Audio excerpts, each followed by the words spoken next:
Does God have favourites? And the answer comes 9 chapters before our second reading tonight. Our second reading that Chris read is from Romans 11. But in Romans 2:11, it says, God has no favourites. Now, what does that mean? That God welcomes everyone, God loves everyone, or everyone can come to God? See, my friends, the Israelite people, the Jewish people, suffered from something.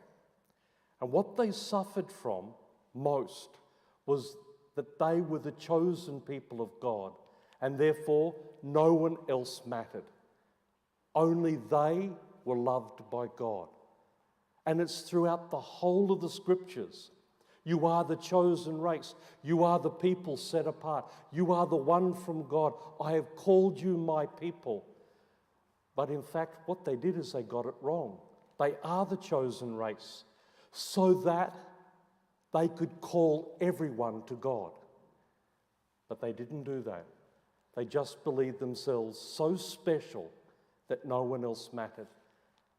Today's first reading is so important from the prophet Isaiah, because the prophet Isaiah was saying to him, do you not realize this, you chosen people, that you are meant to be a light to the nations, that our house is meant to be a house of prayer for everyone? And he was prophesying this. We're supposed to be here welcoming people to God. Don't ever forget that. And so we come to this most beautiful gospel tonight.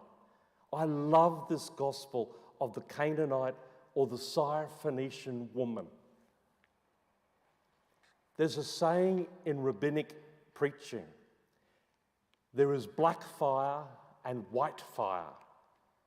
What that means in rabbinic when they preach, it is not only just the word, the black written word that's on the page, but most of the time it's what's not written that is just as important, the white space.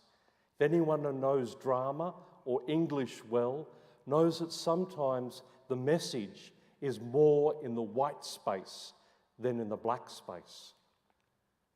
So you just take this image of Jesus. They've just left Gennesaret, which is the Sea of Galilee, and they've walked probably for 5 or 6 days up through the mountains all the way to the coast to Tyre and Sidon, which is in today modern Lebanon. Yes, Jesus went to Lebanon. A lot of people don't seem to know that. He went up to Tyre and Sidon. And why did he do that? Because he's just had a huge barney with the Pharisees. Bev read that out at the beginning. He just had this huge argument with them. And he was sick of the Pharisees. He was sick of arguing with them. I don't want to talk to these people. I want to be by myself. Come on, guys, let's go. They went up to Tyre and Sidon to get away from everyone. Or did they? Remember, everything Jesus does, he does for a reason.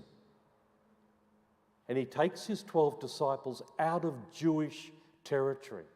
He takes them to pagan land. They've not done that before.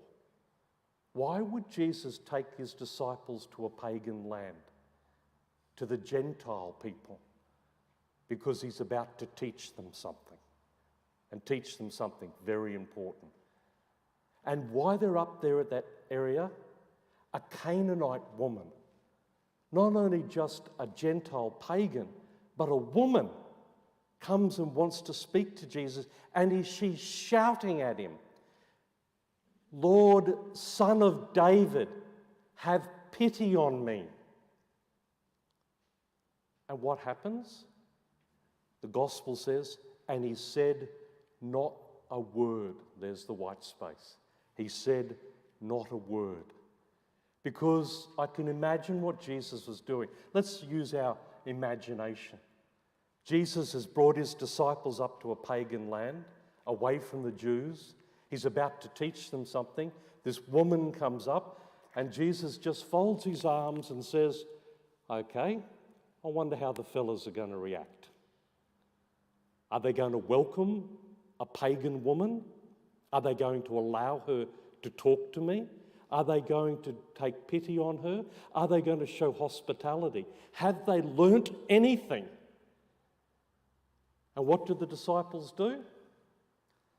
Lord, can you get rid of her? She's annoying us. Get rid of her.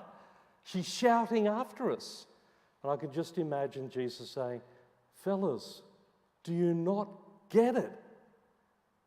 Do you not understand what this gospel message is about? It's for you to go out to the whole world. As Paul said in the second reading, I am here to preach to the pagans. Who are the pagans and the Gentiles? We are. We're the pagans and Gentiles, according to the Jews. And the woman, I just love this woman. She ignores the disciples and she bustles her way in and she kneels in front of Jesus. The Greek says, and she worshipped him. She worshipped him.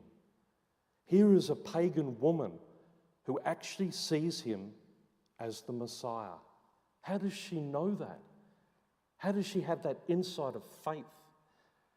How does she know that this man, God, Jesus Christ, Rabbi, Lord, Son of David, is going to be able to heal her daughter?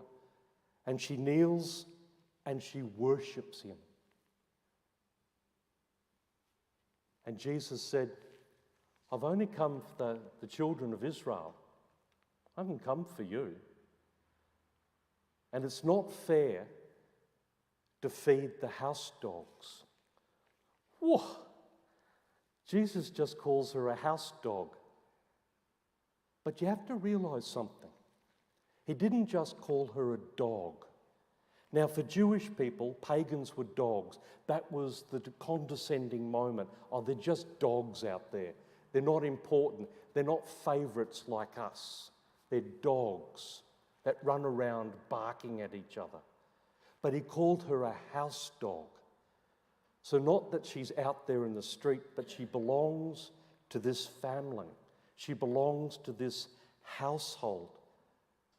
Jesus would have been smiling at her at that stage. He's not having a go at her, maybe a little bit of a go at her in the sense of having humour. And she would have recognised, no, you're not calling me a dog, you're calling me a house dog. Means that you're saying I belong here, don't you? And they say that maybe they were smiling at each other during this. And the woman says, yes, Lord. But even the house dogs can have some of the scraps that falls from the table. And Jesus would have said, do you get it, fellas? She understands. Why don't you? And he turns to her and says, woman, you have great faith. Well done. Well done. In the midst of all these Jewish men and all their preconceived ideas, well done to you. Well done for having that faith to step forward. An extraordinary, my friends. As a society, as a church, do we think we're just the favourite ones? Or are we prepared to help all, no matter who you are, no matter how bad you think you are, no matter how great you think you are? Are we prepared to help everyone to come to God? My house will be a house of prayer for all people. Everyone.